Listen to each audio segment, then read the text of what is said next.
धनधान्याचे मिष्टान्नं व्यञ्जनाद्याचित् गृहे मद्दीनं श्रीः कर्तव्या तदास्तु सर्वभूतम्।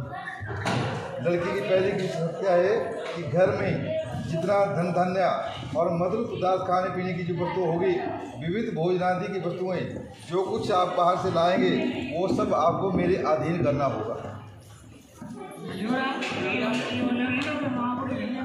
और मेरा मान रखने के लिए जो कुछ धन बाहर से आपको मिले वह घर में लाना होगा। अब जैसे आज तक आप फ्री थे, आपको कोई चिंता नहीं थी, आप कमाते थे, बाहर लोगों को लुटाते थे, कुछ करते थे, अब वो काम नहीं चलेगा। जो कमाना होगा वो आपको घर में लाना होगा। धन धान्य भी मिष्टान गिरा। कल के लिए तेरे माँ बाप ये न कहे कि लड़के की शादी होगी, अब लड़के ने पैसा भी लुको लिया, खाने पीने का चीज़ें सब कुछ लुको लिया। एक मिलके विष्णु तो पहली शर्त बोले तो मिटाओ।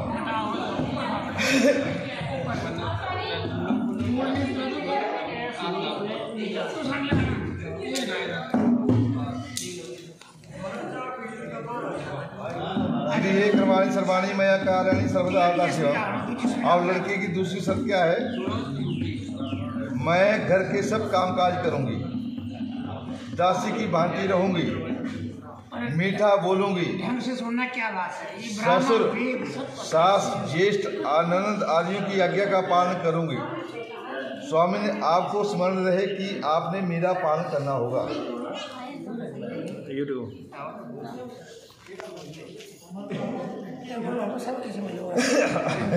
और लड़की की तीसरी शर्त क्या है कि मुझे मेरे माता पिता ने बड़े क्लेश से पाल रखा है। और लड़की क्या कहती है कि मेरे माता पिता ने मुझे बड़े क्लेश से पाल रखा है और उन्होंने ही अग्नि के समीप पुरोहित, गुरु और बुद्धिमान एवं सगे संबंधी रिश्तेदारों के सामने मुझे संकल्प करके दे दिया है। अब माँ बाप ने क्या किया, ये इनके भाई भी है, पिता के समान भी है, इन्होंने आज तक इस लड़की का पालन पोषण किया, आज इसे संकल्प लेके आपको दे दिया है। मेरी जाति, आज से आगे लड़की की जाति बदल गई, गोत्र बदल गया, इसके जितने भी रिश्तेदार थे सब चेंज हो गए। आपके होते हुए स्वामी, मैं स्वामी वाली हूँ, आपको मेरा स्मरण करा। स्वामी आप मेरे होते, अगर आप मेरे स्वामी हैं तो मेरे ऊपर इतना सया हो गया जितना भगवान का आशीर्वाद होता है, लेकिन मुझे आपने मेरे पति के समान ही लेना है। बोलने का मतलब क्या हो गया? बोलने का मतलब सीधा सा समझाऊंगा तेरे को। ये बोलने का सब कुछ बदल गया। आप ही मेरे लिए सर्वेश्वर है। मैंने अपने माँ बाप को छोड़ दिया, भाई बहन को छोड़ दिया, सब कुछ छोड़ दिया। आप ही मेरे सर्वेश्वर हैं। आपको मेरी रक्षा करनी होगी। आपके रहते हुए मैं कभी भी आप उनको निर्बल नहीं समझूंगी। मंजूर है तो मेरा उसको चलो। और चौथी शर्त क्या लड़की की कि मैं सब दुख सुख आपके साथ सहन करूंगी। अगर आप दुखी होंगे तो मैं दुखी रहूंगी, अगर आप सुखी होंगे तो मैं सुखी रहूंगी। आपके क्रोध में आने पर मधुर वचन बोलूंगी, अगर आप गुस्से में होंगे तो मैं मीठा बोलूंगी, हंस के आपके गुस्से को दूर कर दूंगी। आपके सुख के लिए भगवती गौरी की पूजा करूंगी, और आपके लिए कोई दुख तकलीफ हो गया तो मैं कुछ नहीं कर सकती हूँ, लेकिन मैं भगवान जी की पूजा पाठ करूंगी, मंदिर में जाऊंगी, माँ गौरा का पूजन करूंगी, करवा चौथ का व्रत करूंगी, ताकि आपके ऊपर कोई कष्ट मुसीबत ना आए। पर आपका भी फर्ज है, ये नहीं भी कालो जनानियाँ वो दुख और तो बढ़िया ठेके जाए। आपको स्मरण रहे कि आपने शर्तें पूरी करनी है। चत्वारे में की विश्वस्तने तो हो। आप लड़की की पांचवी शर्त क्या है? आपको युवा से वृद्धावस्था रखना ना। अब क्या हुआ कि माँ बाप ने आपको पालन पोषण किया, बाल्यावस्था आपकी मतलब खेलने कूदने में, पढ़ाई के बीच में बाल्यावस्था आपकी चले गई। अब इस टाइम आप युवावस्था में, नौजवानी में आए हुए, आपके पास दो अवस्था बची, युवा और वृद्ध अवस्था। इन अवस्था में आपने क्या करना है? अपने माँ बाप की आज्ञा का पालन करना है, इनकी इच्छा के अनुसार चलना है, और इनकी इच्छा के विकल्प अगर आप चलेंगे तो क्या करेंगे? कदम कदम के ऊपर दुख प्राप्त करेंगे। तो आज से आगे आपने कभी ये ना होना चाहिए कि आप बिल्कुल चेंज हो जाए, और दोष किसके ऊपर जाएगा? लड़की के ऊपर। क्योंकि बहु आई जी से पाव बदल गया, फर्क उसका नहीं है, वो आपके ऊपर फर्ज है। अगर आप घर में जाके क्या करेंगे, अगर आप कहेंगे मम्मी बोल देंगे भी भौंकने दे, तो लड़की का डर चक्कर जाएगा। आपने कहना कि जो मेरे माँ बाप कहेंगे उनके ऊपर चलना पड़ेगा और मैं आपका पूरा पालन पोषण करूँगा। ओम पंचामृत विष्णु स्तोत्र तो हो। और छठे कदम में क्या बोलिए उस बात को सुनिए। और छठी सत लड़की क्या क्या है कि मेरे संपूर्ण संबंधी आपके दास बन गए हैं। आज तक जितने भी लड़की के रिश्तेदार थे वो आपके दास बन गए। आप इनके घर में जाएंगे, कुछ न कुछ लेके आएंगे, कुछ लेके नहीं आएंगे। उन्होंने प्रेम पूर्वक जल पात्र द्वारा कंकड़ बांधकर मुझे आपको दे दिया। उन्होंने क्या किया, कांगना बांधा, पानी की चूड़ी भर के संकल्प आपके लड़की का हाथ आपके हाथ में सौंप दिया है। इनका आपको ही हक नहीं था, आपका हक हो गया, लेकिन हक इतना नहीं है कि आप इसी को बिल्कुल ही छीन ले। जब इनको दुख पड़ेगा तो आपको इनका दुख भी देखना पड़ेगा। अगर आपके घर में दुख पड़ेगा तो लड़की को भी वहाँ का दुख देखना पड़ेगा। उन्होंने प्रेम पूर्वक जलपात्र द्वारा कंकड़ बांधकर मुझे आपको दे दिया है। कभी यह नहीं कहना कि आपके माँ बाप ने मेरी आपकी सुनने मुझे क्या दिया। मतलब जिसको हम सीधी भाषा पढ़ने में टोका देना, आप वो नहीं बोल सकते कि मेरे आपके माँ बाप ने मुझे क्या दिया या आपके परिजनों ने मुझे क्या दिया। जिन्होंने देखो, ये आज एक जो लड़की जो है एक दिल का टुकड़ा है, आज इन्होंने दिल के ऊपर टुकड़े को रख के चाकू काट के दे दिया है। कल के लिए आप कहें कि लो जी तेरे माँ बाप ने हमें कुछ नहीं दिया, तेरे रिश्तेदार ने हमें कुछ नहीं दिया। इससे क्या होगा कि अगर आप इस टोके को देंगे लड़की को तो इसके अंदर गम पैदा होगा, बीमारी हुई, दुख की जो तेरे वास्ते होना। छड़े में कई विषय तो हो।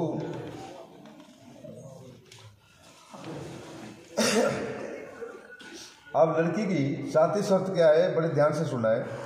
हवन, यज्ञ, विवाह, कन्यादान और व्रत में आपके अंचल पकड़कर वाम भाग में बैठोगे।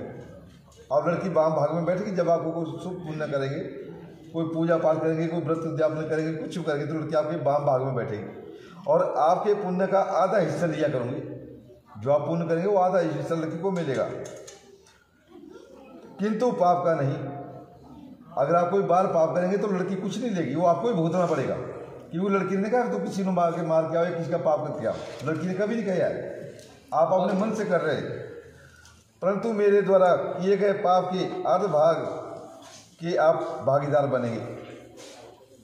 अगर लड़की पाप करती है तो आपको आधा हिस्सा लेना पड़ेगा। वो कौन कौन से पाप है? घर में झाड़ू लगाते समय कोई जीव जंतु मर गया, आटा गूंदते समय, घर के काम काज करते समय, वो अगर कोई लड़की से पाप होगा वो आपको आधा लेना पड़ेगा। क्योंकि तो आप कल के लिए आपके लो ये काम फटाफट कर, जल्दी में तो कोई ना कोई नुकसान होगा ही।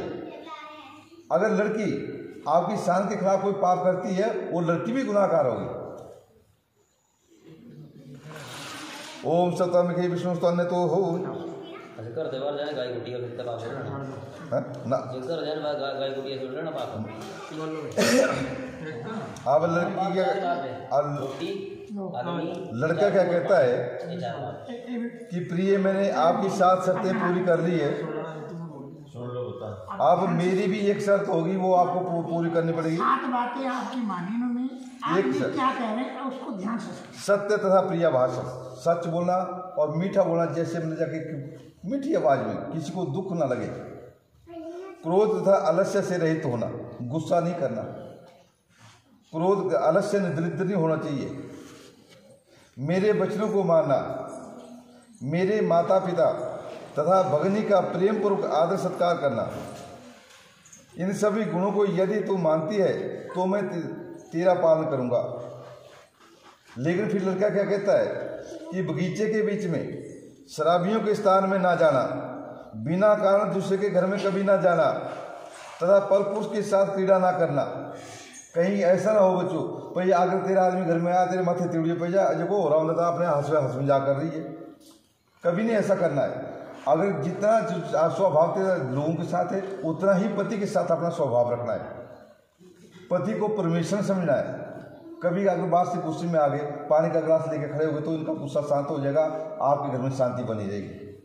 अगर आप क्या करेंगे, नहीं इनको पानी के लिए नहीं पूछेंगे, क्रोध होगा, घर में लड़ाई होगी, क्या होगा, आपका मतलब लक्ष्मी का विनाश होगा। स्वभाव होता है ना बच्चों कई बार कि अभी जूते में नहीं बोलना है, उतना 10 बातें उधर स्पीड में बोलेगा, इधर से घर वाले स्पीड में बोल देंगे, यानी ये नहीं लाया, वो नहीं लाया, ये नहीं लाया, 10 बार फोन किया तो उठाया, मतलब सबसे पहले तो एक अलगाम लगेगा ना उसको, वृथा हंसना, तो उसका दिमाग पहले खराब हुआ है। और ये छोड़ना होगा, गृह के भीतर सुख दुख को मेरे साथ भोगती हुई, तो आपका फल क्या, अगर घर में आपको सब पता है, आज से आगे जो कुछ भी आपको सारे घर का मामला पता लग गया, अगर घर में किसी की कमी हो तो आपके घर से 12 आवाज़ नहीं लगनी चाहिए, भाई मेरे घर में आज ये नहीं है।